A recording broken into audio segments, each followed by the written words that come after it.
नमस्कार, सत श्री अकाल एंड गुड इवनिंग। मैं हूं आरजू काजमी और आप देख रहे हैं पॉइंट ऑफ व्यू।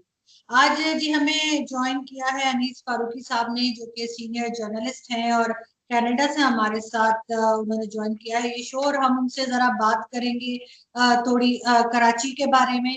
जो वजीर आजम इमरान खान कराची गए हैं और बारिशों के बाद जो कराची तकरीबन डूब ही गया है, तो उसके बाद उन्होंने 11 अरब रुपए का जो है वो पैकेज अनाउंस किया है, जिसमें मुर्तजा वहाब ने कहा कि जी 750 अरब जो है वो तो सिंध गवर्नमेंट के हैं। यानी कि 24 घंटे से पहले ही इसके ऊपर एक झगड़ा खड़ा हो गया है।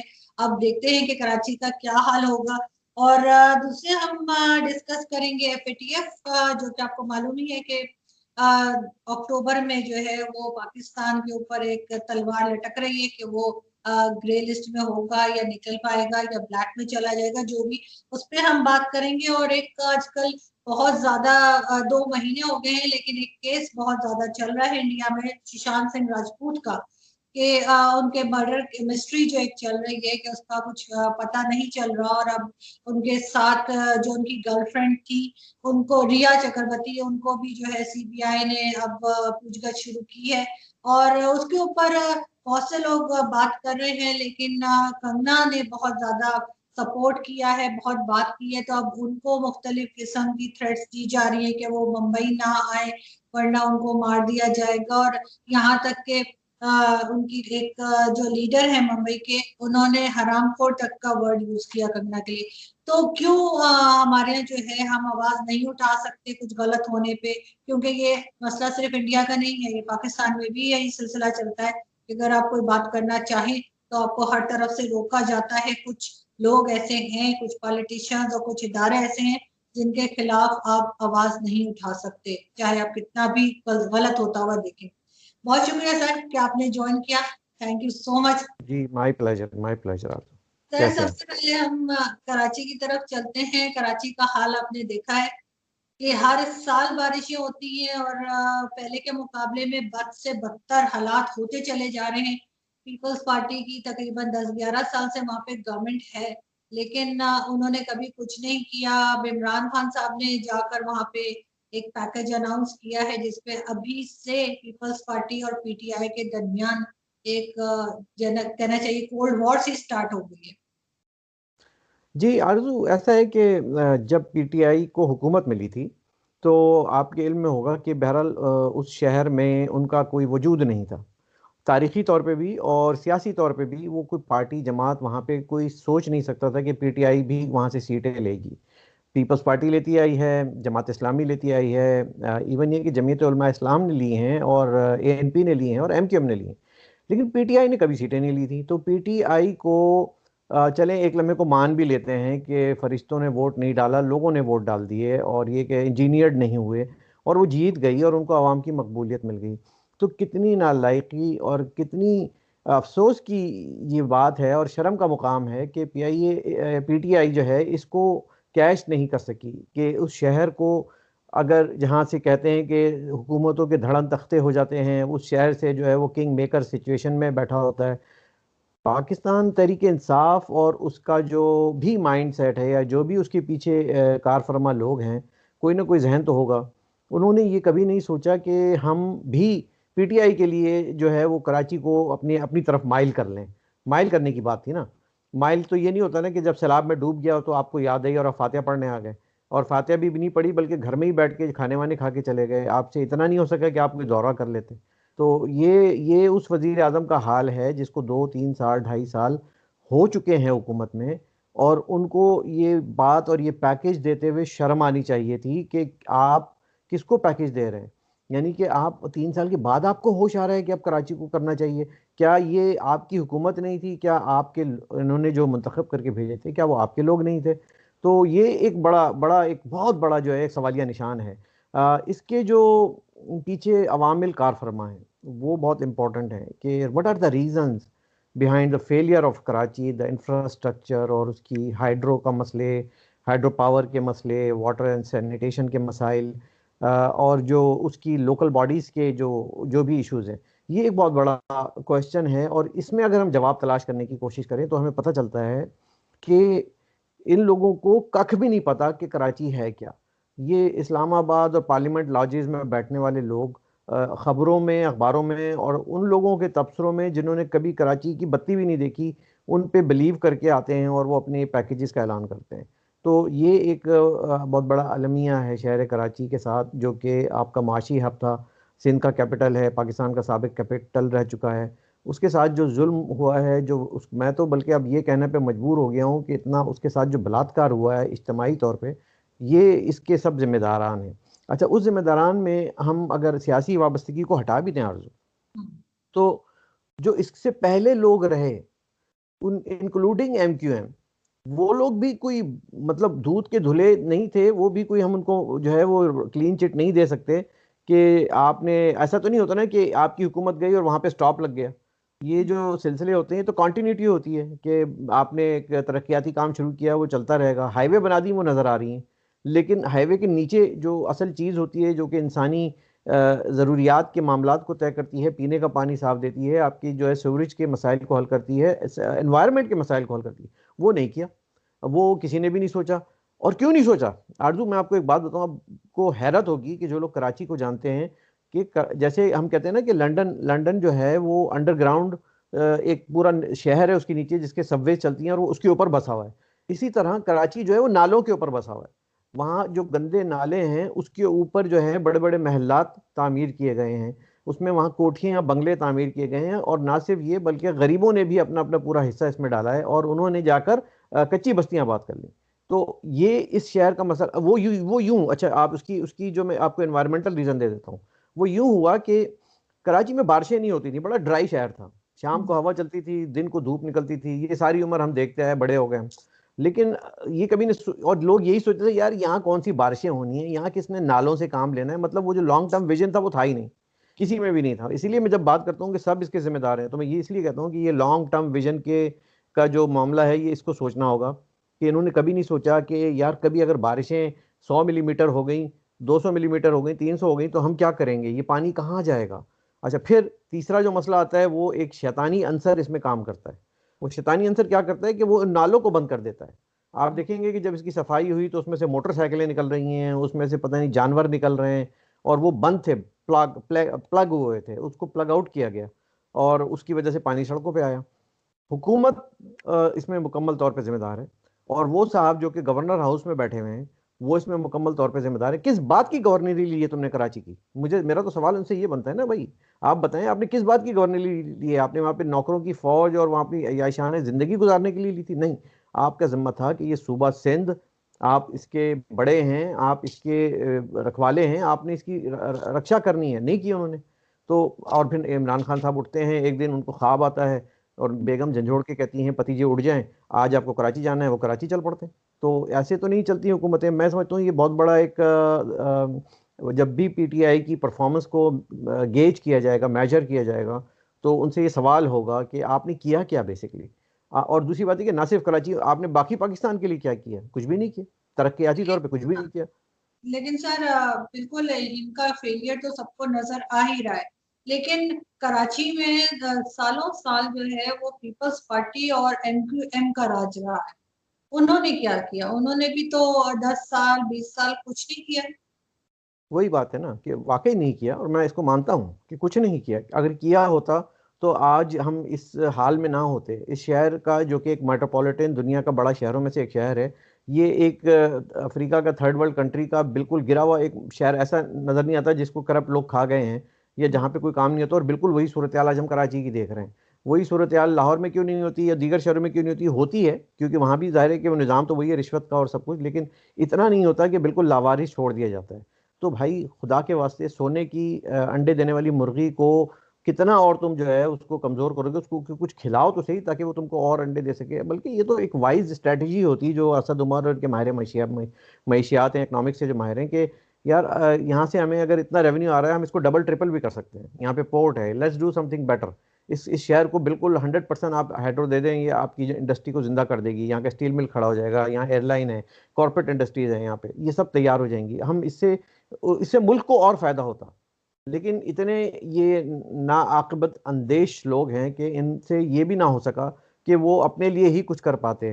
तो मैं उनसे क्या कहूँगा, पीपल्स पार्टी की आपने बात की, तो देखें पीपल्स पार्टी की एक सिंपल सी मैं आपको स्ट्रेटजी बता देता हूँ। जो लोग और मेरे दोस्त हैं सारे, मेरा बड़ा लगाव है पीपल्स पार्टी से, ख़ानदानी तौर पे भी, सियासी तौर पे भी मैं इसमें एक्टिव रहा, और मतलब देखा कि ये एक विज़न है। और वो विज़न जो था भुट्टो साहब का जो था, वो सबसे पहले उनका था कराची। उन्होंने कहा था कराची को हम जो है यूरोप से आगे बना देंगे। वो उस विजन को उनके जाने के बाद छोड़ दिया गया। वो फिर वही उन्हीं ताले आजमाओं और इन्हीं जागीरदारों और फ्यूडल निज़ाम के हाथों मजबूर होके फिर वो चुप हो गए। लेकिन पीपल्स पार्टी की मैं आपको एक बात बताऊं कि जब भी बात होती है सियासत की, तो वफाकी तौर पे तो ये जो है वफाक की जमात बन जाते हैं। लेकिन जब बात सिंध की होती है तो ये सिंधी बन जाते हैं। यहाँ पे इनको जो है ना फ़र्क नज़र आना शुरू हो जाता है कराची का और दीगर सिंध का। ये एक बहुत बड़ा अलमिया है, और मैं समझता हूँ पीपल्स पार्टी के वोटर को, जो कि इस वजह से उनको वोट देता है या इस वजह से पार्टी के नज़रिए के साथ है कि जी हम वफाक की अलामत हैं, we are the federation of Pakistan, और हमने पाकिस्तान को जोड़ के रखा हुआ है, चाहे वो खैबर पख्तूनख्वा हो, बलूचिस्तान हो, पंजाब हो या सिंध हो। लेकिन जब सिंध की बात आती है तो वो सिंधी बन जाते हैं कि सिंध हमारी धरती माँ है और हम यूं नहीं करेंगे और हम कराची को यूं नहीं होने देंगे। मतलब 1100 अरब, पहली बात तो है कि 1100 अरब है नहीं इनके पास, इमरान खान साहब के पास। उनको ये नहीं पता कि टोटल पाकिस्तान का बजट कितना है, उसमें से कहाँ से वो लेकर आएंगे। ऐलान करने में क्या जाता है, वो कुछ भी कर देते हैं ऐलान, हमें उससे क्या था। वो कह देते कि आज से जो है ना वो तैयब अर्दगान जो है वो यहाँ के एडमिनिस्ट्रेटर होंगे, हम मान लेते भाई। लेकिन पैसा आने से पहले ही आप कह रहे हैं कि 700 हम लेंगे तो 300 तुमको देंगे। ये कैसे मुमकिन होगा? फिर उस कराची के मसाइल कैसे हल होंगे? आप कह रहे हैं कि हम एक यूनिफाइड बॉडी बना देंगे। वो यूनिफाइड बॉडी या कोई एडमिनिस्ट्रेटर आकर क्या कर लेगा? आप मुझे बताएं कि जब तक कि उसके हाथ में चेकबुक नहीं होगी, जब तक वो पैसे इशू नहीं कर पाएगा, जब तक कि वो एक long and short term goals और ऑब्जेक्टिव्स को लेकर नहीं चलेगा, हाउ इज इट पॉसिबल? सो ये चीज़ें जो है एक जोक है, and I see it as a joke with the nation of Pakistan and citizens of Karachi. लेकिन सर ये तो वही बात हो गई ना, वो जो कहा जाता है कि जी गांव बसा नहीं लुटेरे पहले आ गए, कि अभी कुछ मिला है नहीं। जी और जी। इस पे बात पहले शुरू हो गई कि किसको क्या मिलेगा। लेकिन ऐसा कैसे हो सकता है कि हम अगर करंट इश्यूज पे बात कर रहे हों और हम आपसे ये ना पूछें कि आसिम सलीम बाजवा साहब के स्कैंडल के बारे में आप क्या कहेंगे, जो उनके पापा जॉन्स पिज्जा जो है वो बड़ा मशहूर हुआ हुआ है आजकल। तो उसके बाद उन्होंने एक रेजिग्नेशन भी दिया था प्राइम ये मिनिस्टर को, कौन जो कौन उन्होंने साहब हैं? आसिम सलीम बाजवा कौन, क्या मतलब मैं जानता नहीं उनको, कौन साहब हैं? क्योंकि नेप के जो चेयरमैन है वो भी ये कह रहे थे कि ये कौन साहब है, मैंने कभी नाम नहीं सुना। नहीं सर, आपको नहीं पता, ही हमारे आर्मी के ऑफिसर रहे हैं और सी पैक के हेड हैं ये पाकिस्तान में। तो देखें उनको, जो इंटेलिजेंस आर्मी के अगर हेड वो रहे। स्कैंडल आपको पता है या वो भी नहीं पता? वो पता है? नहीं नहीं, मैं देखें होता क्या है कि मुझे तो मेरे एक जनरल जनरल नॉलेज के तौर पे मैंने पूछ लिया, क्योंकि वो नैप के सरबराह से जब पूछा गया कि आपने सुना है, तो वो कहेंगे नहीं मैंने कभी नाम भी नहीं सुना। तो फिर वो किस हैसियत से नैप के अच्छा। सदर? हाँ। तो वो मैं उसी रेफरेंस में बात कर रहा था। लेकिन मेरे जहन में तो ये था कि एक आर्मी के रिटायर्ड अफसर, ज़ाहिर एक इनको मामूली सी एक तनख्वाह मिलती है और वो उसके बाद रिटायर हो जाते हैं। ज़्यादातर लोग जो है वो याद इलाही में मशगूल हो जाते हैं, मस्जिद जाना शुरू कर देते हैं, दाढ़ी वाड़ी रख लेते हैं, और उनको फिर रिटायरमेंट के बाद उनकी उस डिसिप्लिन एंड एडमिनिस्ट्रेशन के तजर्बे की बुनियाद पे किसी न किसी इदारे में कुछ लगा दिया जाता है। तो और उनको लगा दिया गया, और अभी तो सीपैक शुरू हुआ है।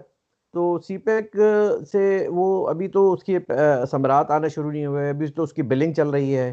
तो लेकिन कहाँ से वो करप्शन कर सकेंगे? मेरा नहीं ख्याल कि उन्होंने कोई करप्शन वर्प्शन की होगी। ये बड़ी जाँफिशानी और सख्त मेहनत का नतीजा है जो इन्होंने इतनी बड़ी एम्पायर खड़ी की है, और इसमें मतलब किसी को एतराज़ करने का कोई हक नहीं है।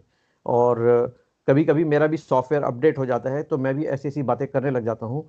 लेकिन सवाल वही पैदा होता है कि 19,000 की डॉलर की कमाई से, सिलाई मशीन से कमाई हों या गुल्लक में पैसे जमा करके कमाए हों, यहाँ पे कनाडा में, अमेरिका में एक जैसे कहते हैं कि प्लॉट तक नहीं ले सकते आप।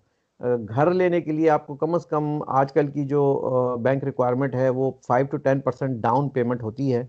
और जो रियल इस्टेट है वो ऑलमोस्ट यहाँ पे $500,000 से शुरू होती है और $1,000,000 तक जाती है, जो कि एक आदमी, जो मेरा घर है वो, उसकी मैं आपको मिसाल दे रहा हूँ। तो उसके लिए मुझे कम से कम जो है वो 50-60 हज़ार डॉलर चाहिए होता है कि वो बैंक को दिखा सकूं और कहूं कि जनाब मुझे ये एक घर खरीदना है। और वो घर में वो उनका जो है वो शेयर होता है 85-95%, जो लोन होता है वो सारी उम्र हम लोन ही चुकाते रहते हैं। तो वो कौन सा बैंक था अमेरिका में मुझे उसका भी एड्रेस चाहिए कि जहाँ पे ये इस तरह का लोन मिल जाता हो 70-60-70 मिलियन, तो हम भी जाएं। मैं तो एक दो बैंकों में ट्राई भी किया, मैंने नाम भी दिया कि आसिम सलीम बाजवा को आप जानते हैं, तो मैंने रेफरेंस दिया कि देखें we have a president, a case हमारे पास ऑलरेडी है, तो उनको अगर आप जानते हैं तो उनको भी आपने दिया था तो हमें भी दें। मैंने दो तीन लोगों को और भी भेजा। मैंने कहा ये इतना एक पाकिस्तानियों के लिए एक खुशखबरी है कि आप जो है वो बैंक में सर जाएं और आसिम सलीम का नाम लें और ले लें। 129 है सर, 129 फ्रेंचाइज है उनकी, जो उनका जो पापा जॉन्स काजल पिज्जा है उसकी, उसके अलावा उनके बेटे ने 2 घर खरीदे हैं, जो कि जी, यूनाइटेड स्टेट्स में है। तो आप काज- उनका रेफरेंस देंगे तो आपको तो फटाफट सर मिल जाएगा लोन, ऐसी बिल्कुल क्या बात है। कायदे आजम ने फरमाया था काम काम और काम, मेहनत करते रहो बच्चों, और जो है चाचू के घर में रहते रहो, और आपको जो है वो अल्लाह ताला एक दिन अजर देगा। और आप एक दो नहीं बल्कि 150-200 जो है वो दुकानें खोल लेंगे। और उसके बाद अलमिया ये नहीं है, देखें, अलमिया ये नहीं, अलमिया ये है कि कोई सवाल भी नहीं कर रहा हूँ उनसे। अलमिया ये है कि उनका जो ट्रायल है वो खुद ही आके उन्होंने अपने आर्ग्यूमेंट पेश किए, खुद ही वकील इस्तगासा थे, खुद ही वो सब कुछ थे, और खुद ही उन्होंने फैसला सुनाकर वो बाइज्जत बरी भी हो गए। और उन पर कोई आज खुद नोटिस नहीं हुआ, यानी कि सुमोटो नोटिस नहीं हुआ, उन पे कोई नैब ने एक्शन नहीं लिया, उन पे किसी एफआईए ने कोई एक्शन नहीं लिया, और उनको जो है वो क्लीन चिट मिल गई है। And that is the dilemma and history of Pakistan, कि जिसको इस मुल्क को जड़ों से खोखला करने वाले ये लोग, इनको पहचाने आप। इनको इनकी शक्ल मुख्तलिफ हो सकती है, इनका नाम मुख्तलिफ हो सकता है, लेकिन इनके जिस्म पे जो यूनिफॉर्म होती है वो एक ही होती है। और वो आज नहीं, 10 साल नहीं, 20 साल नहीं, 50 60 70 साल की कहानी है। हर जनरल की कहानी है। ये सिपाही की कहानी नहीं है, ये सूबेदार की कहानी नहीं है, ये उस बहादुर मुजाहिद की कहानी नहीं है जो कि अपनी जान के लिए फ्रंट लाइन पे खड़ा हुआ है। ये वो उस सिपाही की कहानी नहीं है जो कि रिश्वत देके छुट्टी पे अपने माँ से मिलने के लिए जाता है। ये उसकी कहानी नहीं है। और इन सिपाहियों के लिए भी यही पैगाम है कि ये आपके जो बड़े बड़े लोग मैसेज में बैठे होते हैं और रात को शराबे पी रहे होते हैं, ये उन लोगों की कहानी है। और ये मुट्ठी भर लोग हैं। इन मुट्ठी भर लोगों को गर्दन से पकड़ना होगा, इनको गर्दन से पकड़ के निशाने इबरत बनाना होगा। ये जमीन पर खुदा बन के बैठे हुए हैं। ये अबव द लॉ है एंड अबव द अल्लाह हैं, ये दोनों हैं। ये अल्लाह से भी ऊपर हैं और लॉ से भी ऊपर हैं, ये खुदा बन गए हैं ज़मीन पे।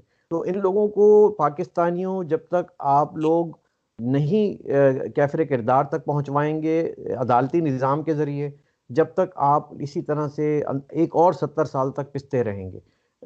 आसिम सलीम बाजवा की कहानी एक नहीं है आरजू, मैं आपको बताऊं, आने वाले दिनों में ये जनरल्स की जो कहानी आएगी तो आप देख के हैरान रह जाएंगी कि वाकई जो कह गई हैं हमारी बहादुर लॉयर, उन्होंने कि आप अगर सियासतदानों को, करप्शन को आप भूल जाएंगे, ये अगर इनकी करप्शन सामने आ गई तो हम अफसोस के अलावा कुछ कर नहीं आसमा सकते। लेकिन इस जहांगीर दफ़ा साहब की आप बात आसमा कर जहांगीर साहब, बिल्कुल बिल्कुल बिल्कुल बिल्कुल, वो एक बड़ी बहादुर जवां मर्द खातून पाकिस्तानी माशरे में थी, तो मैं ये कहने पे मजबूर हूँ।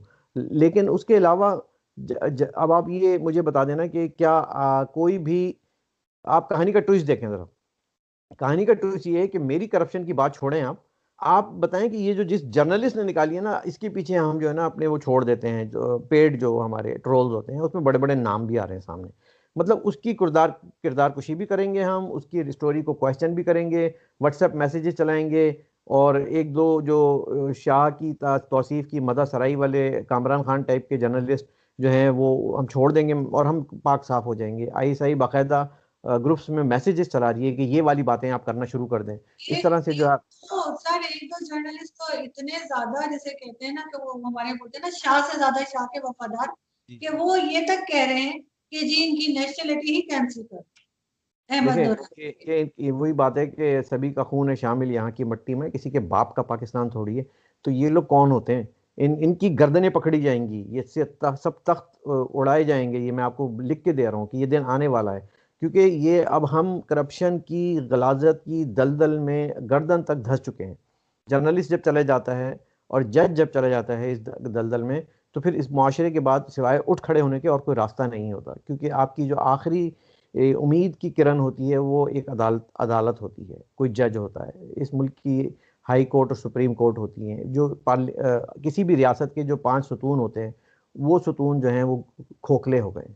मीडिया खोखला हो गया है, अदालत खोखली हो गई है, दिफा आपका कमज़ोर है, सियासतदान आपके नशे में डूबे हुए सो रहे हैं।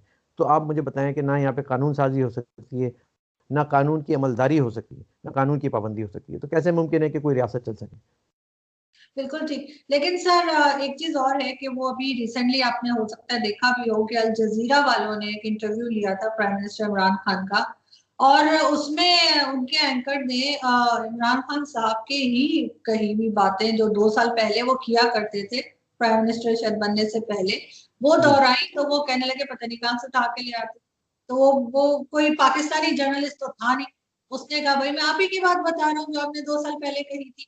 तो हाँ, और दूसरा उन्होंने कहा कि उनको ये मालूम नहीं है कि पाकिस्तान में जर्नलिस्टों को उठा लिया जाता है, गायब कर दिया जाता है, और क्यों गायब कर देता है, कौन गायब कर देता है।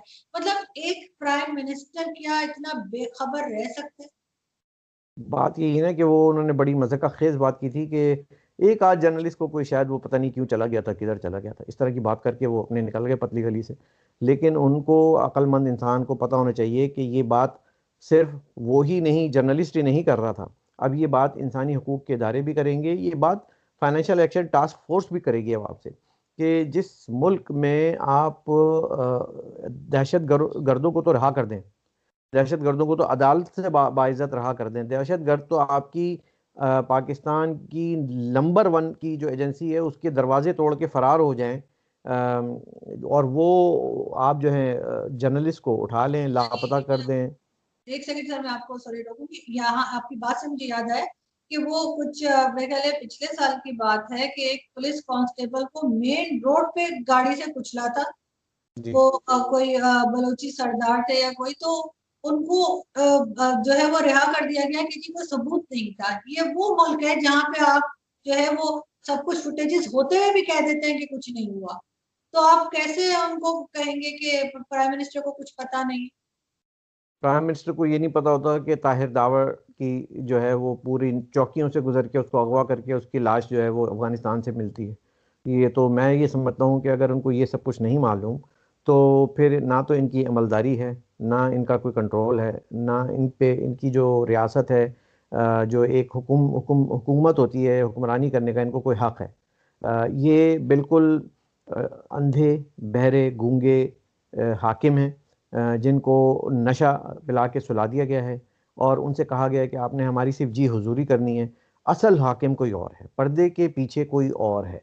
पर्दे के पीछे वो लोग हैं जिनकी अपनी अपनी जो मुहिब्बे वतन है। ये भी याद रखिएगा कि अब मुहिब्बे वतन की तारीफ यहाँ पे ये है कि वो शख्स जो कि दौरान मुलाजमत तो पाकिस्तान में रहे और मुहिब्बे वतन रहे, रिटायर होते ही वो अमेरिका और ऑस्ट्रेलिया चला जाए, तो वो मुहिब्बे वतन है। उनके जो इंटरेस्ट हैं वो बाहर के साथ हों। अमेरिका हमारा दुश्मन है, अमेरिका सी पैक का को नहीं चाहता देखना, लेकिन बच्चे मेरे उसी मुल्क में रहते हैं और उसी मुल्क में मेरी 150 फ्रेंचाइज भी हैं और मेरा इंटरेस्ट भी वहीं पर है। और हो सकता है कि रिटायरमेंट होने के बाद मैं और बेगम साहिबा जाके वहाँ याद इलाही में मशगूल भी हो जाएंगे। तो ये अब आपको इससे ज़्यादा समझाने की ज़रूरत तो नहीं है कि ये कौन है इसके पीछे। और आपके जो जनरल राहील हैं, आपके जो कियानी साहब हैं, मुशर्रफ साहब हैं, सुबह उठते हैं तो $20 मिलियन अकाउंट में आ जाते हैं। राहील साहब को नौकरी मिलियंस डॉलर की मिल जाती है, कियानी साहब जो है वो जजीरा खरीद के बैठ जाते हैं। और इससे पहले कि आप जितने भी देख लें वो सब के सब इसी करप्शन में डूबे हुए हैं, गर्दन गर्दन तक, बल्कि पानी सर से ऊपर चला गया है। तो इस मुल्क का अब मेरा वही सवाल पैदा होता है, मैंने अपने एक उसमें भी कहा था, व्लॉग में भी, कि रियल इस्टेट और प्रॉपर्टी के दलाल कभी कोई जंग नहीं लड़ सकते, और जीतना तो बहुत दूर की बात है, जंग नहीं लड़ सकते। तारीख ने साबित किया 1971 में, और उसके बाद आप यके बाद दीगरे आप कहते हैं कि आपने कारगिल शुरू किया, वहाँ से मुंह की खाई आपने, आप लद्दाख में आप झंडा लगाने की बात करते हैं, कश्मीर से धक्का देके निकाला गया आपको, कश्मीर कोई आपके मुंह से छीन के ले गया। और जो पाकिस्तानी कश्मीर है उसकी हालत कराची से ज़्यादा बदतर है। वहाँ पे तो इंसानी जो ज़िंदगी है वो रोज़ के रोज़ जीना मुश्किल है, वहाँ पे और कोई सहूलियात नहीं है। अ, ये वो जर्नल हैं जिन्होंने इस मुल्क को इस नहज तक पहुंचाया है। क्योंकि अगर आपने हुकूमत नहीं की होती ना मेरे मुल्क पे, तो मैं आपको कभी भी मोरद इल्ज़ाम ना ठहराता। आपने यहाँ पे 10-10 साल, 9-9 साल अय्याशी के साथ हुकूमतें की हैं, और ये कह के हुकूमत की है कि ये सब नाअहल लोग हैं, ये पार्टी सिस्टम बेकार है, और हम जो है वो यहाँ के हाकिम हैं। हम आपको इंशाल्लाह इस्लामी उम्मा का रहनुमा, लीडर, मुल्क इस्लाम का किला बना के दिखाएंगे। तो ये किले को तो अंदर से खुद खोखला कर रहे हैं।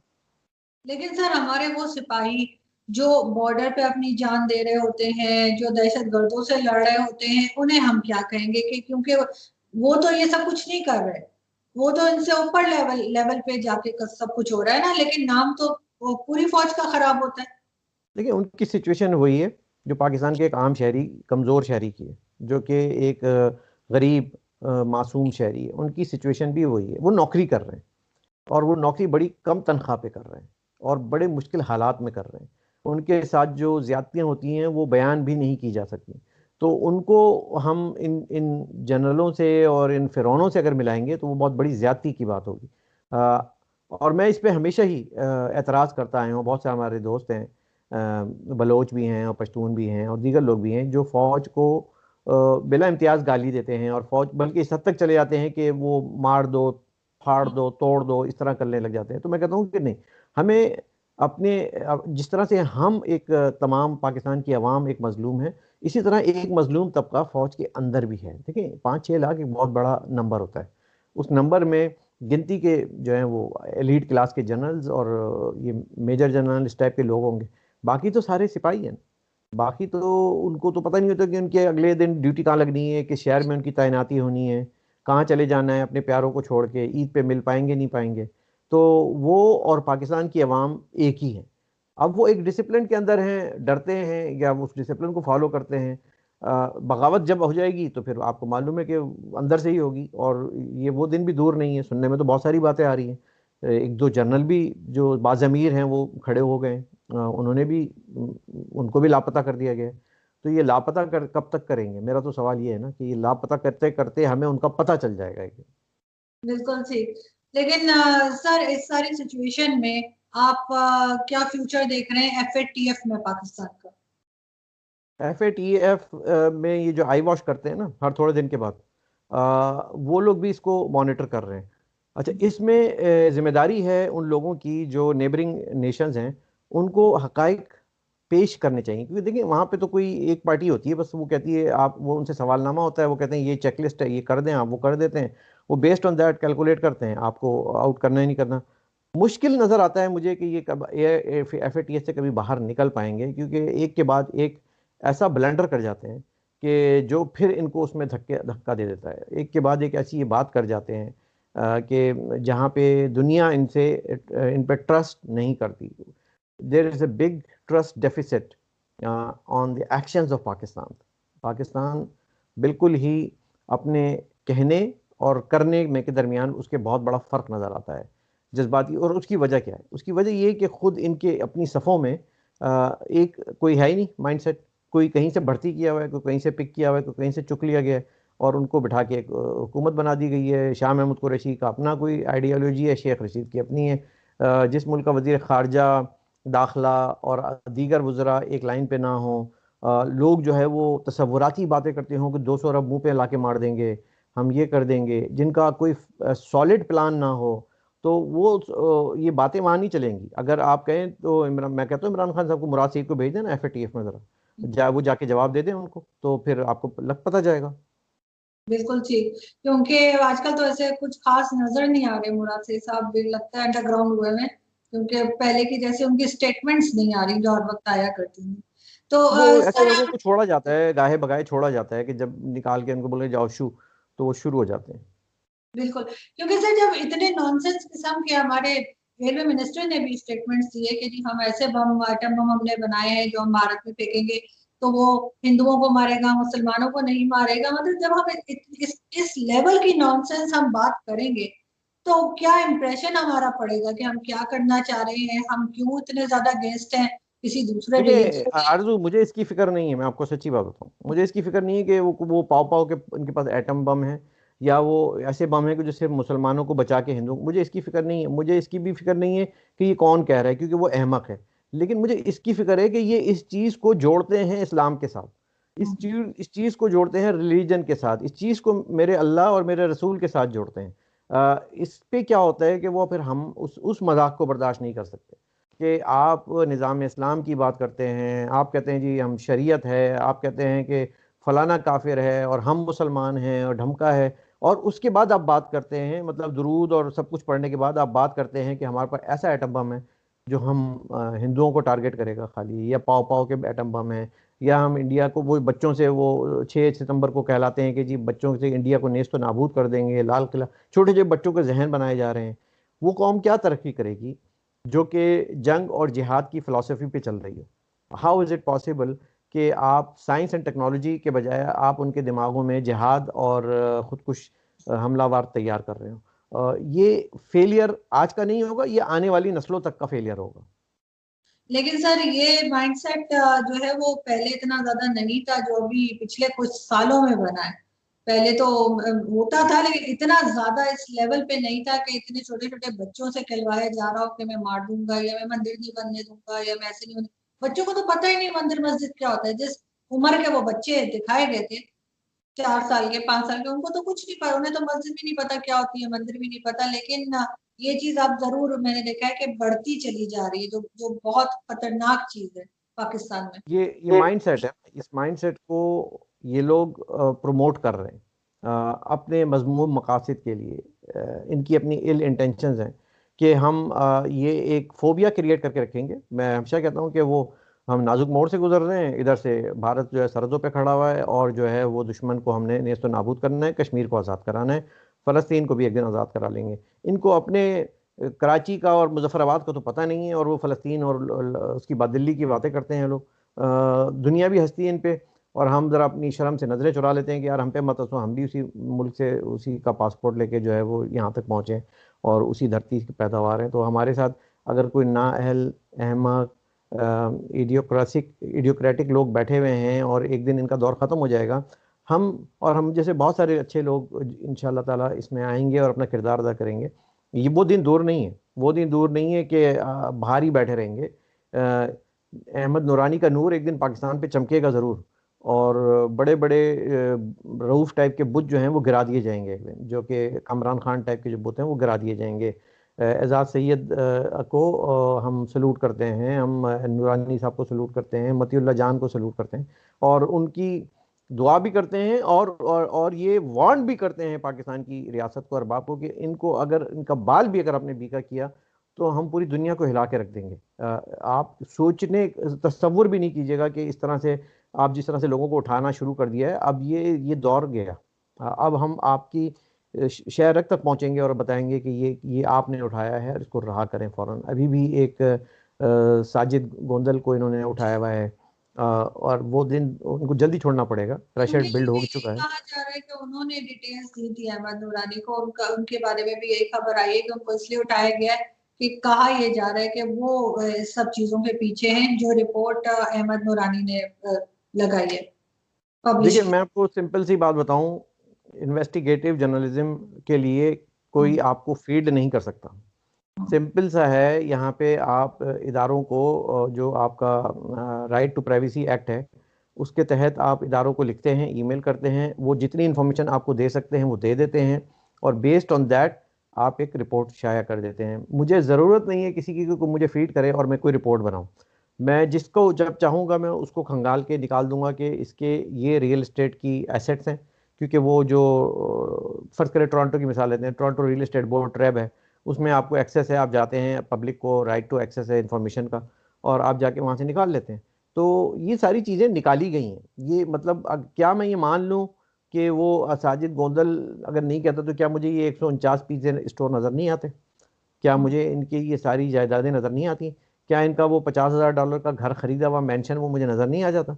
वो एक दिन नज़र ही आ जाना था। मैं यहाँ पे आपको कितनी मिसालें दूँ जो यहाँ फार्म हाउस में रह रहे हैं, जिनके यहाँ बड़े बड़े घर हैं, इवन यहाँ मिसिसागा में, कनाडा में, और जो मतलब उनका ताल्लुक फौज से है। जिस वक्त मैं चाहूँगा वो एक इन्वेस्टिगेटिव रिपोर्ट निकाल के शाये कर दूंगा। वो जाहिर है कि उसके लिए करेज होनी चाहिए जो अहमद नूरानी ने, और फिर टाइम होना चाहिए जो उन्होंने लिया। तो उसके लिए मुझे नहीं ज़रूरत कि साजिद गोंजल या कोई और या मेजर गौरव आर्या की उनको ज़रूरत थी। वो ऑलरेडी, ये हमारा अपना इशू है, उनको बख्श दें मेजर साहब को। मेजर गौरव आर्या के पीछे पड़े रहते हैं हर वक्त, ये कि अगर पाकिस्तान की रियासत एक मेजर गौरव आर्या से खौफजदा है तो मैं कहता हूँ फिर तो वक्त आ गया है कि इसको जो है ना शर्म के से डूब मरना चाहिए। एक एक मेजर ने इनको हिला के रखा हुआ है, तो सोचें कि चलिए फिर आप जब उसको उनके सजा जनरल। साबित कर देना, अगर मेजर गौरव गलत बता रहे हैं तो ये उनको झूठा साबित कर दें, मगर प्रॉब्लम ये है कि इनके पास जवाब नहीं होता, ये उनको झूठा झूठा भी नहीं साबित साबित करते। नहीं कर सकते, इसलिए कि ये हिंदुस्तान की जर्नलिज्म या वहाँ का मीडिया में और यहाँ के पाकिस्तान की मीडिया में बड़ा फ़र्क है। यहाँ पे सिर्फ अफसाने और दास्तानें आपको सुनाई जाती हैं, उसके पीछे कोई होमवर्क नहीं होता। और जब मेजर गौरव जो है कोई चीज़ लेकर आते हैं, तो वो उसके बाद उसको सब्सटैंशिएट भी कर सकते हैं, उसको साबित भी कर सकते हैं, और उसको चैलेंज भी कर सकते हैं कि आओ मुझसे बहस कर लो, डिबेट कर लो कहीं पे बैठ के।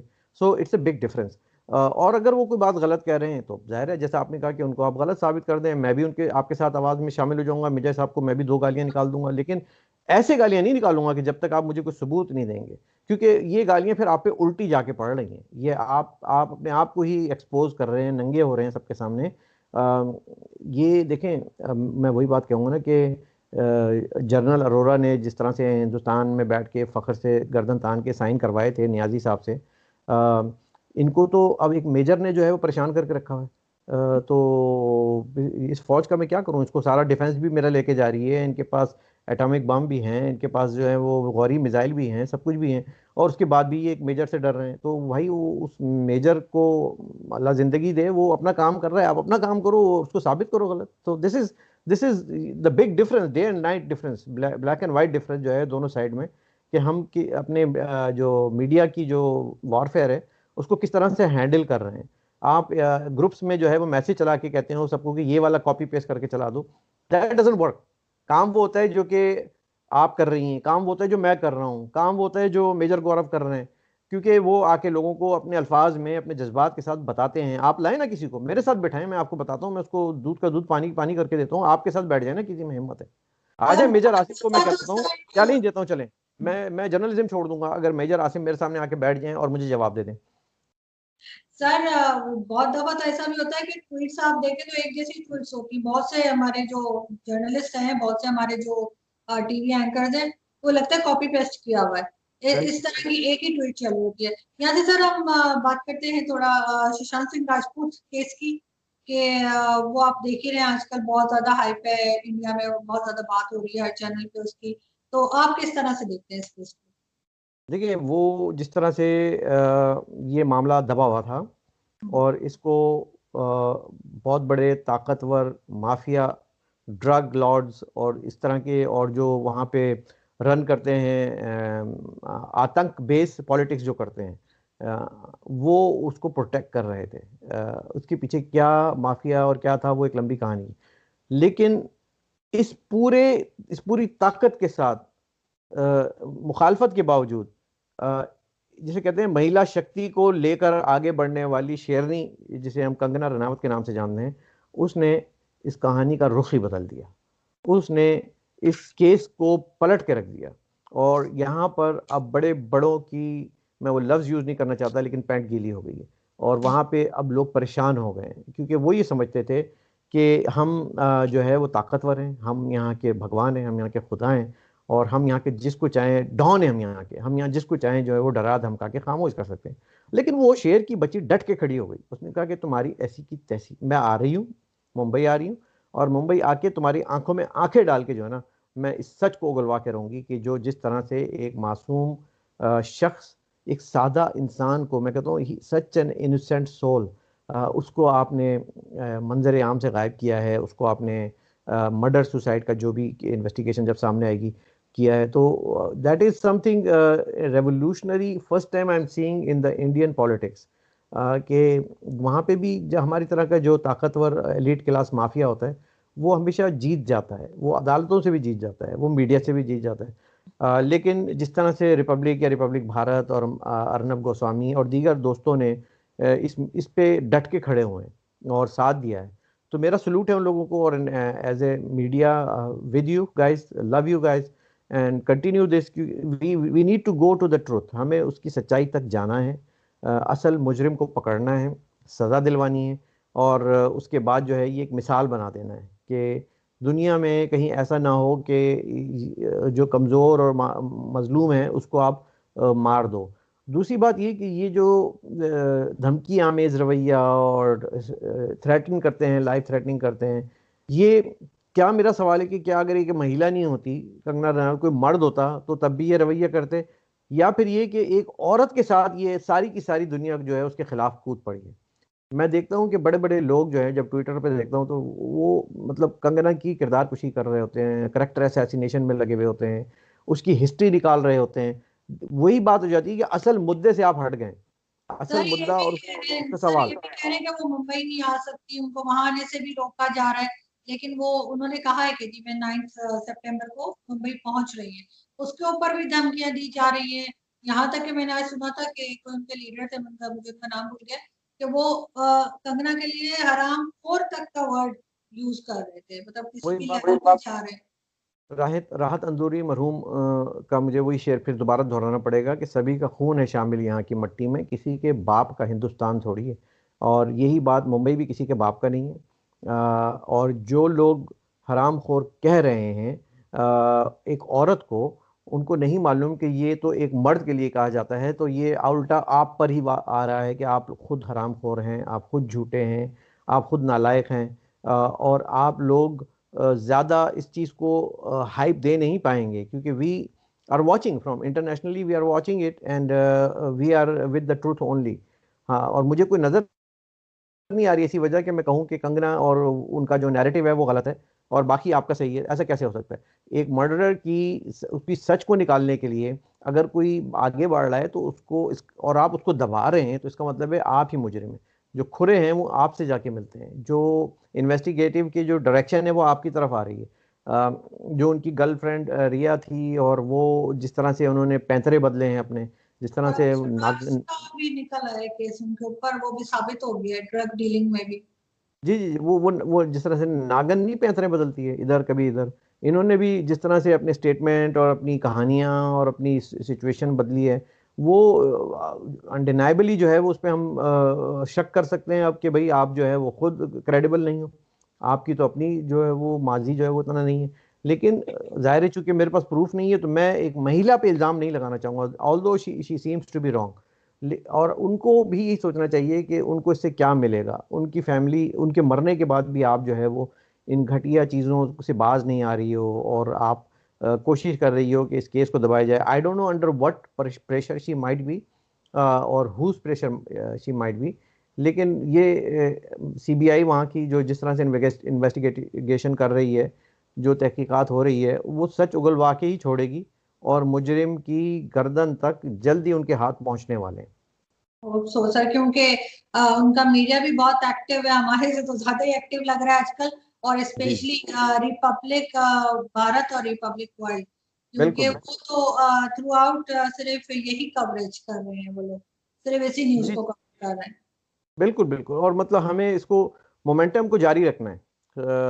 And it could be on social media, it could be on like print and electronic media, जिस तरह से भी हो सके इंटरनेशनली हम जो उनकी हेल्प कर सकते हो हम हमारे लायक बताएं। और इसको मोमेंटम को टूटने नहीं देना, और इस पर नज़र रखनी है, and we'll just keep monitoring it. बिल्कुल ठीक। Thank you so much sir कि आपने आज हमें ज्वाइन किया, बहुत माय अच्छा प्लेजर। लगा आपसे बात बहुत करके। बहुत बहुत शुक्रिया। शुक्रिया, बहुत शुक्रिया।